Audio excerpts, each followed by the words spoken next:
அப்படின்னா சப்ஸ்கிரைப் பண்ணிவிட்டு பாருங்கள். உங்களுக்கு நல்ல நல்ல வீடியோஸ் வந்துக்கிட்டே இருக்கும். வாங்க நேராக விஷயத்துக்கு போயிடலாம். நம்ம என்ன பார்க்க போகிறோம்னா 2024 இப்போ ஜான்வரி 6 நடந்த எக்ஸாம் கொஷின் பார்க்க போகிறோம். என்ன எக்ஸாம் பார்த்தீங்கன்னா குரூப் 7Aன்னு சொல்கிற எக்ஸிக்யூட்டிவ் ஆஃபீஸர் கிரேடு 1ன்னு சொல்கிற எக்ஸாம். அதில் வந்து மேக்ஸ் வந்து 25 கேட்டிருக்காங்க. 176லேருந்து 200 வரிசையாக 25 கொஷின் இந்த கொஷின் பேப்பரில் இருக்குது. நம்ம 76லேருந்து 84 வரைக்கும் பார்க்கலாம். ஏன்னா நம்ம ஒரு 10 கொஷின் இப்போ பார்க்க போகிறோம். உங்களுக்கு வீடியோ வந்து பிடிச்சிருக்கா இல்லை மேக்ஸ் வந்து புரியுதா புரியலையா என்னங்கிறத கமெண்ட் பண்ணுங்கள். வாங்க பார்க்கலாம். ஏ ஆனவர் பி என்பவரை காட்டிலும் வேலை செய்வதில் 3 மடங்கு வேகமானவர். அவரால் அந்த வேலையை பி எடுத்துக்கொண்ட நேரத்தை விட 24 நாட்கள் குறைவாக எடுத்துக்கொள்ள முடிகிறது. ஏ வந்து என்ன பண்ணுறாங்கன்னா பியை விட கம்மியான நாட்களில் வேலை செய்கிறாங்க. ஏன்னா அவர் திறமைசாலி அப்படி இல்லை. அப்போ நம்ம இங்கே ஏவுக்கு 1 போடணும், பிக்கு தான் 3 போடணும். ஏன் அப்படின்னா திறமை வந்து அதாவது மடங்கு. ஏ வந்து ஒரு நாளில் முடித்தா பி வந்து 3 நாளில் முடிப்பார். அப்போ யார் வந்து சீக்கிரமாக முடிக்கிறா? ஏ தானே முடிக்கிறாங்க. அப்போ ஏவுக்கு தான் 1 போடணும், பிக்கு தான் 3 போடணும். 2 பேர்த்துக்குள்ள டிஃப்ரென்ஸ் என்னென்னு பார்த்தீங்கன்னா 24 நாட்கள். அப்போ 3ல் 1 போச்சுன்னா என்னென்னா 2x. நம்ம வந்து இது விகிதத்தில் இருக்கும்போது நம்ம எக்ஸ்ன்னு சொல்கிறோம். அப்போ இது விகிதம், ஏவும் பியும் விகிதமாக நம்ம கம்பேர் பண்ணியிருக்கோம். அப்போ 2x = 24. அப்போ x = எவ்வளோன்னு பார்த்தீங்கன்னா 12. அப்போ இந்த 1 தான் வந்து 12, இந்த 3 தான் பார்த்தீங்கன்னா 1 12 12 3 12 36. அப்போ ஏ வந்து 12 நாளில் செய்வாங்க, பி வந்து 36 நாளில் செய்வாங்க. அப்போ பி எடுத்துக்கொண்ட நேரத்தை விட 24 நாட்கள் கம்மியாக எடுத்திருக்காங்க. புரியுதுங்களா? பாருங்கள், ஏ 1 மடங்குன்னு வச்சுக்கிறோம், பியை 3 மடங்குன்னு வச்சுக்கிறோம். நம்ம கம்பேர் பண்ணி நம்மளே சொல்லி பார்க்கணும். பி வந்து ஏ வந்து திறமையானவர் பியை விட. அப்போ ஏ 1 நாளில் செஞ்சால் பி 3 நாளில் செய்வார். நாட்கள் கணக்கு பார்க்கும்போது ஏ தான் சீக்கிரம் முடிக்கிறாரு. அப்போ ஏ தான் திறமையானவர் அப்படின்னு வச்சு கணக்கு பண்ணணும். அப்போ 3ல் 1 போச்சுன்னா 2x 24. அந்த டிஃப்ரென்ஸை நம்ம போடுறோம். இந்த 24 எது போடுறோம்? டிஃப்ரென்ஸு. அப்போ x = 12. அந்த 12ங்கிறது தான் நம்ம இங்கே ஆல்ரெடி விகிதத்தில் வச்சுருக்க நம்பரோட பெருக்கிறோம். 1 12 12 3 12 36. இப்போ ஏ 12 நாள், பி 36 நாள். ஓகேங்களா? ஏ 12, பி வந்து 36 நாள். ரெண்டுத்துக்கு டிஃப்ரென்ஸ் 24. இது வரைக்கும் கரெக்டாக வந்துருச்சு. இருவரும் சேர்ந்து அந்த வேலையை முடிக்க ஆகும் நாட்கள். இருவரும் சேர்ந்து முடிக்கிறது அப்படின்னாவே நம்ம என்ன பண்ணுவோம்? இருவரும் சேர்ந்து முடிக்கிறது அப்படின்னாவே மேலே வந்து பெருக்கிக்குவோம், கீழே வந்து கூட்டிக்குவோம். சரிங்களா? அப்போ பெருக்கினா என்ன வரும்? இங்கே 12 × 36. கீழே 12 36 கூட்டினா என்ன கிடைக்கும் அப்படின்னு பார்த்தீங்கன்னா 48. ஓகேங்களா? அப்போ 1 12 12 4 12 48. அடுத்து 1 4 9 36. அப்போ ஆன்சர் என்னென்னு பார்த்தீங்கன்னா 9 நாட்களில் 2 பேரும் சேர்ந்து முடிப்பாங்க. ஆன்சர் என்னென்னு பார்த்தீங்கன்னா 9 நாட்கள். ஓகேங்களா? இந்த கணக்கு புரிஞ்சிருக்கும். நான் சில இது ஸ்லோவாக சொல்கிறதுக்கு காரணம் என்னென்னா சில பேருக்கு புரியாது, அதனால நான் ஸ்லோவாக சொல்கிறேன். நீங்கள் ஃபாஸ்ட்டாக போகிற மாதிரி வேணும்னா அப்படின்னா கமெண்ட் பண்ணுங்கள், இல்லைனா நீங்கள் ஸ்கிப் பண்ணிவிட்டு அடுத்த சம்க்கு போங்க. அடுத்தவங்க பார்க்கலாம். 2015 உலகக்கோப்பை கிரிக்கெட் போட்டியின் நுழைவுச் சீட்டின் விலை 1500 ரூபா. இந்த ஆண்டு இப்போ இருக்க டைமில் வந்து 18% உயர்ந்துச்சுன்னு சொல்கிறாங்க. அப்போ இந்த ஆண்டு நுழைவுச் சீட்டின் விலை எவ்வளோன்னு கிடைக்கிறாங்க? 1500 ரூபா. அப்போ 2015 வந்து 1500 ரூபா. அப்போ அந்த 1500ங்கிறது என்னன்னு பார்த்தீங்கன்னா 100%. எப்பவும் கணக்கில் என்ன கொடுக்குறாங்களோ அதை நம்ம 100%க்கு எடுத்துக்கணும். இங்கே இருக்க ஒரு 0 இங்கே இருக்க ஒரு 0 அடித்தா என்ன கிடைக்குன்னா 10%ங்கிறது 150. அப்போ 10%ங்கிறது எவ்வளோன்னா அங்கே தனியாக எழுதிக்கலாம் 150. நமக்கு இன்னும் எவ்வளோ பர்சன்டேஜ் வேணும்? 8% வேணும். இதுலேருந்து டேரெக்டாக 8 கண்டுபிடிக்க முடியாது. அதனால் ஃபஸ்ட் நம்ம 2% கண்டுபிடிச்சிக்குவோம். 2%க்கு எவ்வளோன்னு பாருங்கள். 5 சம்மந்தமாக வேணும்னா 5% ஃபஸ்ட் கண்டுபிடிச்சி அப்புறம் 15% வேணும்னா நம்ம அது மாதிரி போட்டுக்கலாம். இப்போ நமக்கு 8%ங்கும் போது 2 கண்டுபிடிச்சிட்டு அப்புறம் 8 கண்டுபிடிச்சிக்கலாம். 2%ன்னா என்ன? 10 5ஆல் வகுத்தா நமக்கு 2 கிடைக்கும். இங்கே 150 5ஆல் வகுத்தா என்ன கிடைக்கும் அப்படின்னு பார்த்தீங்கன்னா 30. அப்போ 2%ங்கிறது 30. நமக்கு தேவை 8%. அப்போ ஈர்னா 8. இது நான் சொல்லும் போது ஸ்லோவாக இருக்கும், ஆனால் நீங்கள் ப்ராக்டிஸ் பண்ணிட்டீங்கன்னா உங்களுக்கு போடும் போது ஈஸியாக இருக்கும். ஈர்னா 8. இங்கேயும் அதே மாதிரி 30 4ஆல் பெருக்குனா 120. ஏற்கனவே 10% 150ன்னு எழுதியிருக்கிறோம். 8%ங்கிறது 120. அப்போ நம்ம என்ன பண்ணலாம்? ரெண்டையும் கூட்டினா 270 கிடைக்கிது. ஓகேங்களா? அப்போ 1500ஓட 270 கூட்டினா என்ன கிடைக்கும்? 1770. ஓகேங்களா? புரிஞ்சிருக்கும்னு நம்புகிறேன். அப்படி இல்லைன்னா இன்னொரு டைம் பாருங்கள். 10%ங்கிறது நம்ம என்னன்னு சொன்னோம்? 150ன்னு சொன்னோம். ஓகேங்களா? 10% 150. 2%ங்கிறது எவ்வளோன்னு சொல்கிறேன். 10 5ஆல் வகுத்தா 2. இங்கே 150 5ஆல் வகுத்தா 30. நமக்கு என்ன வேணும்? 8% வேணும். 10%ல் 2% போயிடுச்சுன்னா 8%. இங்கே 150ல் 30 போச்சுன்னா 120. அப்போ 8%ங்கிறது எவ்வளோ? 120. இப்படியும் போடலாம். அப்போ நமக்கு 10 தேவை, 8 தேவை. ரெண்டையும் கூட்டினா 270. எதோட கூட்டிக்கணும்? 1500 கூட்டிக்கணும். அப்போ 1500 கூட்டல் 270 எவ்வளோனா 1770. ஓகேங்களா? குறைஞ்சிருச்சு அதிகரிச்சிச்சு அப்படின்னா நம்ம கூட்டி போடணும், குறைஞ்சிருச்சு அப்படின்னா கழிச்சு போடணும். உங்களுக்கு வீடியோ அந்த கணக்கு புரியலன்னா நான் சொல்லியிருக்கதே மறுபடியும் ஒரு டைம் பாருங்கள், புரியும். நம்ம அடுத்த கணக்கு போகலாம். அடுத்து பாருங்கள், 1 cube 2 cube 3 cube extra K cube வந்து 44,100 எனில் 1 2 3 1 கூட்டல் 2 கூட்டல் 3 கூட்டல் கே என்ன மதிப்புன்னு கேட்டிருக்காங்க.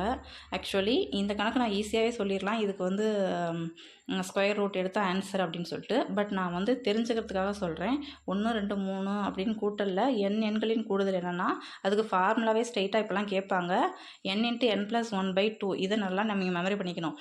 1 முதல் n வரை உள்ள எண்களின் கூடுதல் என்னன்னு டேரெக்டாகவே கேட்பாங்க. கண்டிப்பாக கேட்க வாய்ப்பு இருக்குது. இப்போல்லாம் கணக்கை நேரடியாக கேட்கறத விட இந்த மாதிரி ஃபார்முலாக்குள்ளே போய் கேட்குறாங்க. அது உங்களுக்கு இன்னும் சில பேர்த்துக்கு தெரியாமல் இருக்குது. நீங்கள் அதனால் ஃபார்முலா படிச்சுக்கோங்க. n × n+1/2. இதுவே இந்த மாதிரி கியூப் 1 கியூப் 2 கியூப் இதுக்கான ஃபார்முலா என்னென்னு பார்த்தீங்கன்னா n × n+1 /2 ஹோல் ஸ்கொயர். இதுதான் ஃபார்முலா. ரெண்டுத்துக்கும் ஃபார்முலா என்னென்னா ஸ்கொயர். இங்கே வந்து வெறும் ஏழெண்களின் கூடுதல், இங்கே வந்து கணங்களின் கூடுதல் மாதிரி. அப்போ ஏழெண்களின் கூடுதல் கணங்களின் கூடுதலுக்கு என்ன டிஃப்ரென்ஸ்னு பார்த்தீங்கன்னா இங்கே ஒரு ஸ்கொயர் எக்ஸ்ட்ரா இருக்குது. ஓகேங்களா? அப்போ என்னென்னா இது கொடுத்து இது கேட்டாங்கன்னா நம்ம ஸ்கொயர் ரூட் எடுத்து கண்டுபிடிக்கணும். ஒருவேளை இங்கே ஆன்சர் கொடுத்துட்டு இது கேட்டாங்க அப்படின்னா ஸ்கொயர் பண்ணி கண்டுபிடிக்கணும். ஓகேங்களா? அப்போ க்யூப் பண்ணிடக்கூடாது, ஸ்கொயர் பண்ணணும். ஏன்னா ஃபார்முலாவில் ஸ்கொயர் தானே வந்துச்சு. அதனால் அப்போ 441க்கு என்ன ஸ்கொயர் ரூட் வந்து 21. 2 0க்கு ஒரு 0 போட்டோம்னா 210. அப்போ இதோட ஆன்சர் என்னென்னா 210. இந்த மாதிரி கணக்கெலாம் நம்ம நிறைய பார்க்கலாம். இது உங்களுக்கு புரிஞ்சிருந்துச்சு அப்படின்னா நீங்கள் லைக் பண்ணிவிட்டு அடுத்த வீடியோஸ்லாம் போய் நம்ம வீடியோஸ் நிறையா இருக்கும், போய் பாருங்கள். இந்த மாதிரி கணக்கு நான் கண்டிப்பாக கேட்பாங்க அப்படின்னு என் மைண்டுக்குள்ளே ஓடிக்கிட்டே இருந்துச்சு. இப்போ வர என்ன பண்ணுறாங்க அப்படின்னா டிஎன்பிசியில் பார்த்தீங்கன்னா எஸ்எஸ்சி, ரயில்வே, பேங்க்கு, ரயில்வே, ஆர்ஆர்பி அந்த மாதிரி எக்ஸாம்ஸ்க்கெலாம் எப்படி கொஷின் கொஞ்சம் டஃப்பாக கேட்பாங்களோ அந்த மாதிரி இங்கேயும் கேட்க ஆரம்பிச்சிட்டாங்க. ஏதோ ஒரு கொஷின், எல்லா கொஷின் கிடையாது. ஒரு 25 கொஷின் இருக்குன்னா ஒரு 5 கொஷின் அல்லது 2 கொஷின் வந்து அந்த எக்ஸாம் தரத்தில் வைக்கிறாங்க. இப்போ வந்து ரோமன் லெட்டர் கணக்கு பாருங்கள். வி அப்படிங்கிறது என்ன அப்படின்னு பார்த்தீங்கன்னா 5. நம்ம 5th அப்படிங்கும்போது என்னென்னு போடுவோம்? வீன்னு தானே போடுவோம். அதாவது நாங்கள் ஒரு டைம் சொல்லிடுறேன். ஃபஸ்ட்டு ரோமன் லெட்டர் 1 அப்படின்னா என்ன? 1ஆம் வகுப்புக்கு 1ன்னு போடுவோம். அப்போ 1. வீனா 5, எக்ஸ்னா 10, எல்லுனா 50 தான் ரோமன் லெட்டரை குறிக்கிற நம்பர். சீனா 100. ஃபஸ்ட்டு 1 தெரியும், வீனா 5ன்னு தெரியும். இது ரெண்டையும் விட்டுருங்க. அடுத்து எக்ஸ்எல் ஞாபகத்தில் வச்சுக்கோங்க. எக்ஸ்எல், அதுக்கப்புறம் சிடி. டினா என்னன்னு பார்த்தீங்கன்னா 500. டிக்கு அப்புறம் இன்னொன்று என்ன இருக்குன்னா எம். இது வந்து 1000. இதை எப்படி ஞாபகத்தில் வச்சுக்கணுன்னா பாருங்கள். ஃபஸ்ட்டு 1 தான் மாறிட்டே வருது. ஃபஸ்ட்டு 1 5, அடுத்து அதோட 0 ஒரு 0 சேர்க்குற மாதிரி 10 50, அடுத்து 2 0 சேர்க்குற மாதிரி 100 500, அடுத்து 1000 5000 இப்படி தான் போய்கிட்ருக்கோம். இதில்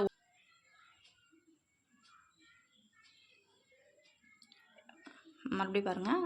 எக்ஸல் ட்ரெஸ் போட்டுட்டு சிடி வாங்க மெயின் ரோடு போனாங்க அப்படின்னு ஞாபகம் வச்சுக்கோங்க. எக்ஸல் ட்ரெஸ் போட்டுட்டு சிடி வாங்க மெயின் ரோடு போனாங்க. அப்படி இல்லைன்னா உங்களுக்கு என்ன ஷார்ட்கட் வருதோ அதை வச்சுக்கோங்க. Excel CDM, excel CDM. இதை நீங்கள் அடிக்கடி எழுதி பார்த்துக்கிட்டே இருந்தாங்க கூட உங்களுக்கு ஞாபகம் இருக்கும். இது புரிஞ்சிருக்குன்னு நினைக்கிறேன். உங்களுக்கு புரியல அப்படின்னா ஸ்க்ரீன்ஷாட் எடுத்துக்கங்க. இது சம்மந்தமான சம் நம்ம வேறு வீடியோவில் பார்க்கலாம்.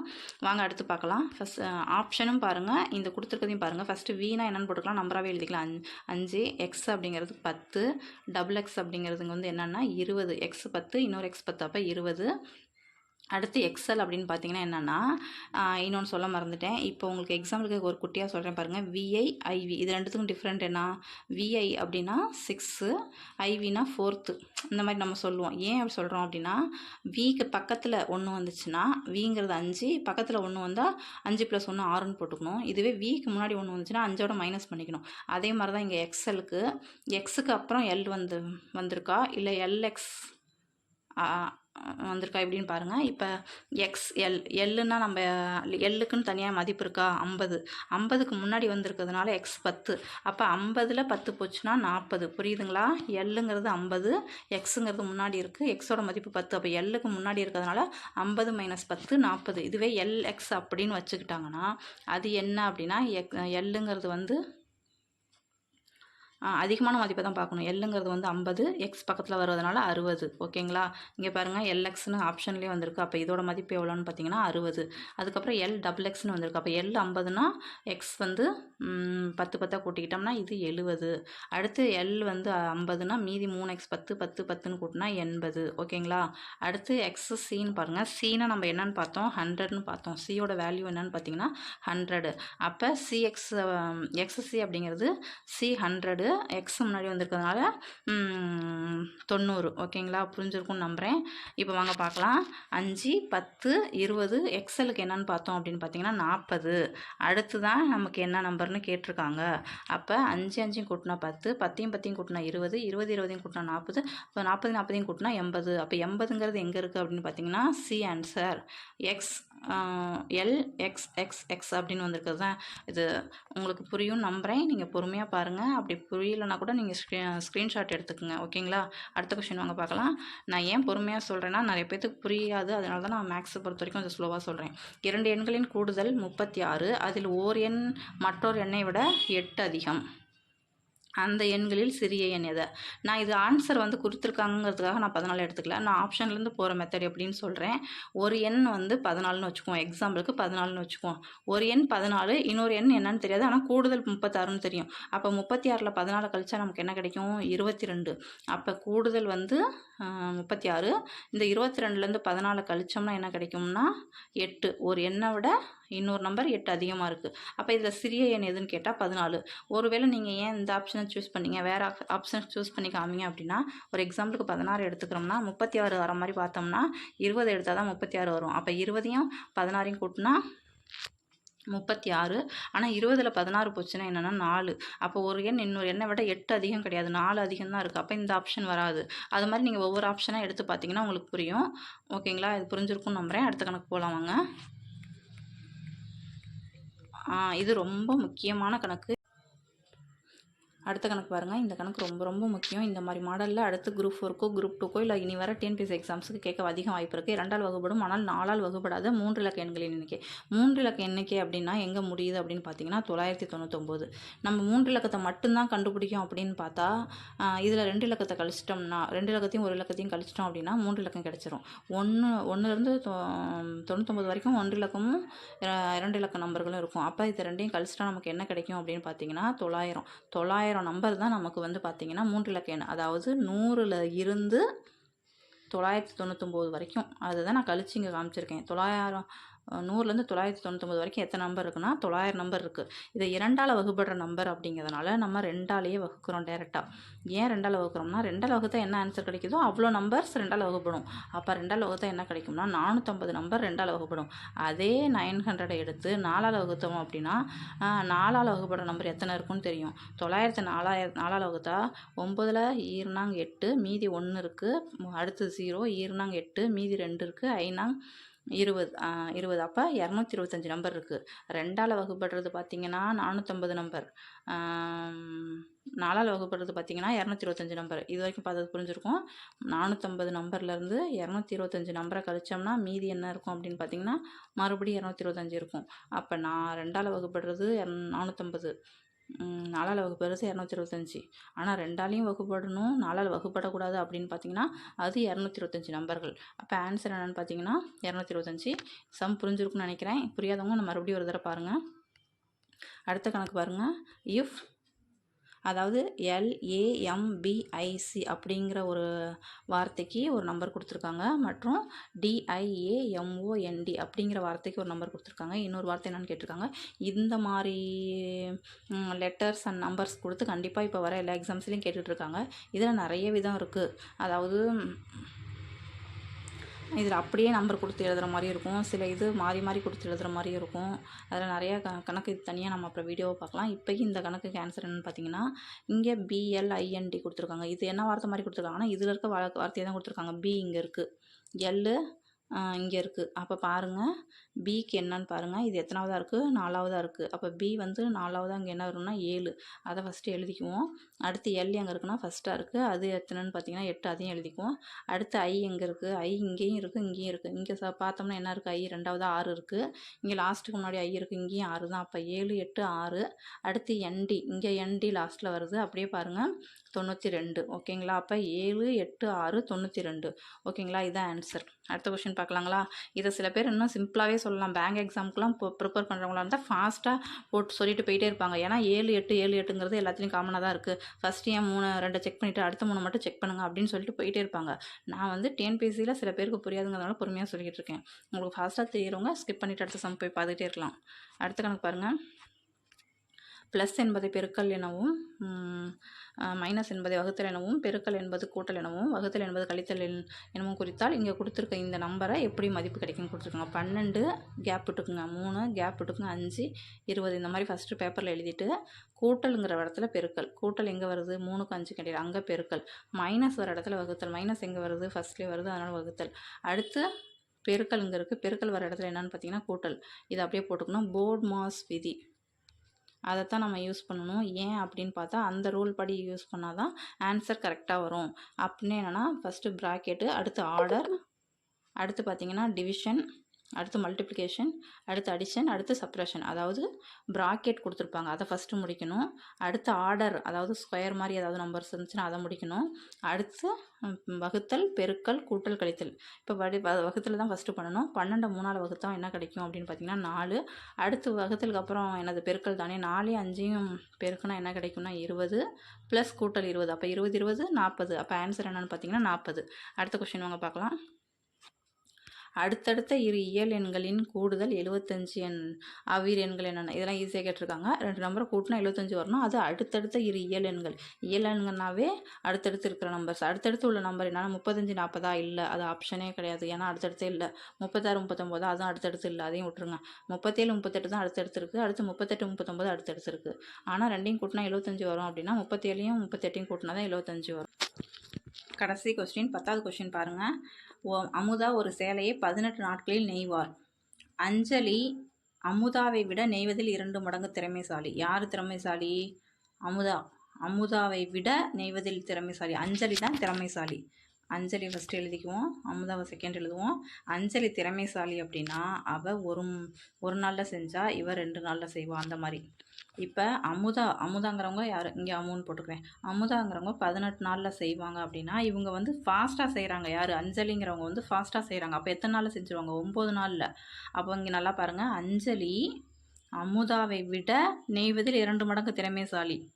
அப்போ இங்கே பாருங்கள் 2 மடங்கு திறமைசாலி யார் அப்படின்னு பார்த்தீங்கன்னா அஞ்சலி. அது வந்து உங்களுக்கு பார்க்கும்போது ரிவர்ஸில் இருக்க மாதிரி இருக்கும். ஆனால் நீங்கள் லாஜிக்கலாக யோசிங்கன்னா இங்கே தான் 9 வரணும், இங்கே தான் 18 வரணும். ஓகேங்களா? அப்போ அந்த சேலையை எத்தனை நாட்கள் நெய்வார்? இருவரும் இணைந்து செய்தால் அந்த சேலை எத்தனை நாட்கள் நெய்வார்? இப்போ நமக்கு வந்து சென்டென்ஸ் தான் கொடுத்துருந்தாங்க, ஒரு ஆளோட வேலை தான் கொடுத்துருந்தாங்க. இப்போ 2 ஆள் வேலையை தெரிஞ்சிச்சு, 9, 18. அப்போ 2 பேர் இணைந்து அப்படின்னாவே என்ன சொல்லுவோம்? நம்ம ஏவும் பியும் இணைந்து அப்படின்னாவே என்ன பண்ணுவோம்? மேலே பெருக்கணும். அதாவது ஏ பெருக்கல் பி, கீழே வந்து ஏ கூட்டல் பி அந்த மாதிரி போடுவோம். அப்போ 9யும் 18யும் மேலே பெருக்கி போட்டுக்கணும். கீழே வந்து 9யும் 18யும் ஃபஸ்ட்டு 9யும் 18யும் மேலே பெருக்கிக்கணும், கீழே வந்து கூட்டிக்கணும். கூட்டினா 27 கிடைக்கும். 9, 9, 3, 27, 1, 3, 3, 6, 3, 18. ஆன்சர் பண்ணுங்கள். இதுதான் ஆன்சர். 6 நாட்கள். ஓகேங்களா? நம்ம மொத்தம் 10 கணக்கு பார்த்துருக்கோம். ஆல்ரெடி ஷார்ட்ஸில் வந்து நான் 2 ஷார்ட்ஸ் போட்டிருக்கேன். ஷார்ட்ஸையும் நீங்கள் ஃபுல்லாக பாருங்கள், இந்த வீடியோவும் ஃபுல்லாக பாருங்கள். உங்களுக்கு ஃப்ரெண்ட்ஸுங்களுக்கு இல்லை அவங்க தெரிஞ்சவங்க யாருக்கு வேணாலும் நீங்கள் படிக்கிறவங்களுக்கு ஷேர் பண்ணுங்கள். வீடியோ பிடிச்சிருந்தால் லைக் பண்ணுங்கள். உங்களுக்கு என்ன மாதிரி கணக்கு வேணும் அப்படிங்கிறத கூட நீங்கள் கமெண்ட்ஸ்லேயே டைப் பண்ணி சொல்லலாம். அதுக்கு தகுந்த எக்ஸ்ப்ளனேஷனும் நம்ம கொடுப்போம். Thank you friends.